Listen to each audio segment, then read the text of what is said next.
காலைல 6 மணி ஒரு இமெயில். 30,000 பேருக்கு வேலை இல்லை.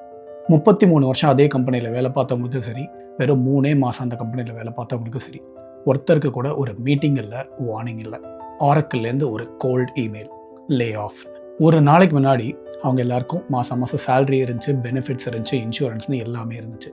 அடுத்த நாள் இது அத்தனையுமே கேள்விக்குறி. ஏஐ வேர்ல்டில் இதுதான் நம்மளோட ஜாப் செக்யூரிட்டி. ஸ்ட்ரெயிட்டாக விஷயத்துக்கு வரேன். இந்த மாதிரி ஒரு லே ஆஃப் உங்களுக்கு நடந்தால் நீங்கள் எவ்வளோ நாள் சர்வை பண்ணுவீங்க இன்கம் இல்லாமல்? நம்மள 80% of people paycheck to paycheck தான் வாழ்க்கையை ஓட்டிகிட்டு இருக்கோம். நம்மள கொஞ்சம் பேர்னால 1-2 மாதம் சிவியரன்ஸ் பேயை வச்சு சர்வை பண்ண முடியும். அதுக்கு மேலே கண்டிப்பாக முடியாது. இந்த மாதிரி விஷயத்துக்கெல்லாம் தான் எமர்ஜென்சி ஃபண்ட்ஸ் ரொம்பவே முக்கியம். எவ்வளோ எமர்ஜென்சி ஃபண்ட் இருக்கணும்?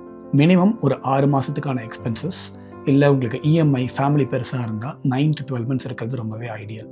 என்னோட எக்ஸ்பென்சஸை நான் எப்படி கால்குலேட் பண்ணுறது அப்படின்னு கேட்டிங்கன்னா, உங்களோட மாதத்துக்கான ரெண்ட் ஆர் இஎம்ஐ எவ்வளோ, மாதத்தில் உங்களோட கிராசரிஸ்க்கு எவ்வளோ தேவைப்படுது, உங்களோட இன்சூரன்ஸ் ப்ரீமியம் எவ்வளோக்கு தேவைப்படுது, கிட்ஸ்க்கான எக்ஸ்பென்சஸ் எவ்வளோ, and current and other utility bills எவ்வளோ, இது எல்லாத்தையும் கால்குலேட் பண்ணி அது இன்ட்டு 6 or 9 உங்களோட பேங்க் அக்கௌண்ட்டில் வச்சுருக்கிறது ரொம்பவே நல்லது.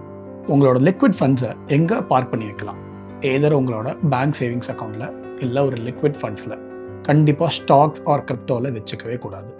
ஏன்னு பார்த்தோன்னா உங்களுக்கு ரிஸ்க் இல்லாமல் இமீடியட் ஆக்சஸ் இருக்கிற மாதிரி ஒரு இடத்துல பார்க் பண்ணணும். இது லே ஆஃப் டைம்னா நம்மளுக்கு ரிட்டர்ன்ஸ் பெருசாக தேவையில்லை, சர்வைவல் தான் ரொம்பவே முக்கியம். அடுத்து நிறையா பேர் மிஸ் பண்ணுற ஒரு முக்கியமான விஷயம் ஹெல்த் இன்சூரன்ஸ்.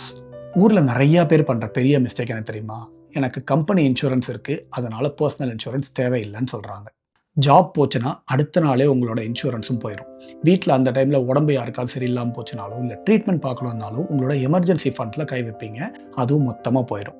ஸோ எல்லாருக்கிட்டையுமே கண்டிப்பாக பர்சனல் ஹெல்த் இன்சூரன்ஸ் வேணும்.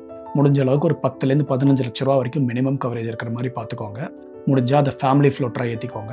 அதுக்கு மேலே உங்ககிட்ட கொஞ்சம் காசு இருக்குது அப்படின்னா ஒரு சூப்பர் டாப்அப்பாகவே வாங்கி வச்சுக்கோங்க.